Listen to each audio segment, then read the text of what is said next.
আসসালামু আলাইকুম। ইনফো টেলিভিশনে সবাইকে স্বাগতম। খবর পড়ছি আমি তানিশা আরফিন লাবণী।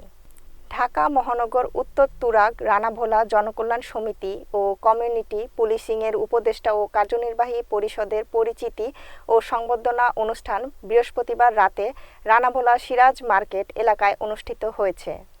অনুষ্ঠানে বক্তারা রানাভোলা জনকল্যাণ সমিতির সকল সদস্যকে ঐক্যবদ্ধভাবে কাজ করার আহ্বান জানান। বক্তারা বলেন, এলাকায় চাঁদাবাজি, সন্ত্রাস ও মাদকের বিস্তার রোধে প্রতিটি নাগরিককে সচেতন থাকতে হবে।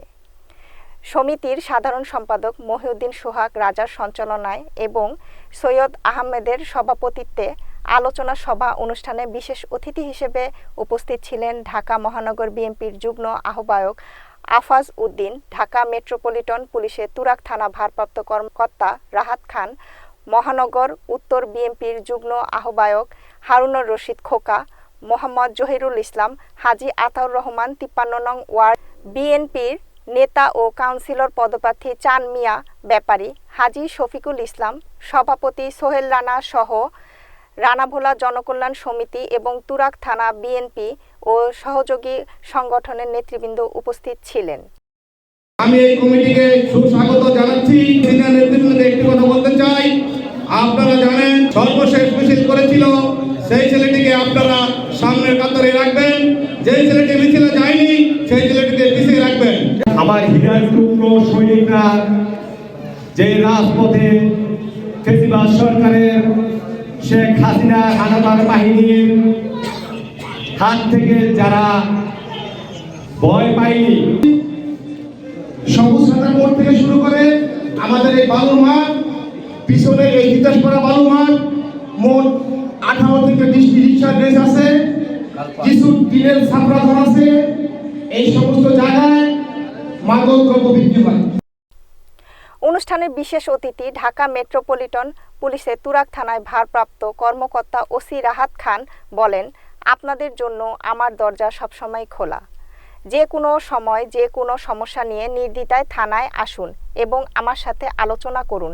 আমি প্রতিশ্রুতি দিচ্ছি এই জলকন্যা এলাকায় একটি বিট অফিস স্থাপন করব, যাতে আপনারা দ্রুত ও সহজে পুলিশের সেবা পেতে পারেন। বিশেষ করে এখানে যারা আমাদের সাথে সহযোদ্ধারা আছেন, যারা রাজপথে ছিলেন, তাদেরকে আমরা চিনি। কল্যাণ সমিতি সবাইকে নিয়েই ঐক্যবদ্ধভাবে কাজ করতে হবে, তাতে থাকে এবং মাদক মুক্ত যাতে থাকে। বিশেষ করে আপনারা এলাকার ভারপ্রাপ্ত কর্মকর্তার সাথে যোগাযোগ রেখে এবং এলাকার মানুষ যাতে শান্তিতে বসবাস করতে পারে, শান্তিতে ঘুমাতে পারে, কোনো চাঁদাবাজি দৌরাত্ম না হয় এবং মাদকের সরাসরি যাতে এলাকা না হয়। কিশোর গ্যাং, প্রত্যেকটি সমাজের এলাকায় কিশোর গ্যাংয়ের দৌরাত্ম রয়েছে, সেইগুলো আপনাদের বিশেষভাবে খেয়াল রাখতে হবে। স্বনির্ভর বাংলাদেশ গড়ার কর্মসূচি করতে হবে। শুধু কেবল রাজনীতি করলে হবে না, শুধু রাজনীতি করার সাথে সাথে ইতিহাসগুলো পড়তে হবে। আমি আপনাদের ওসি তুরাগ থানা, আপনাদের ভাই, আমার দরজা খেয়াল করে থাকবেন, সবসময় খোলা রাখবেন এবং সাধারণ মানুষ যাতে ঢুকতে পারে, কেউ উদ্দেশ্য না করে আপনি দেখবেন যে রুমটা খোলা থাকবে। সবাই আসবেন, যে কোনো সমস্যায় এখানে বিট অফিসটা উদ্বোধন আমি করব। নেক্সট আপনাদের যদি জনগণ। এতক্ষণ ইনফো টেলিভিশনের সাথে থাকার জন্য ধন্যবাদ।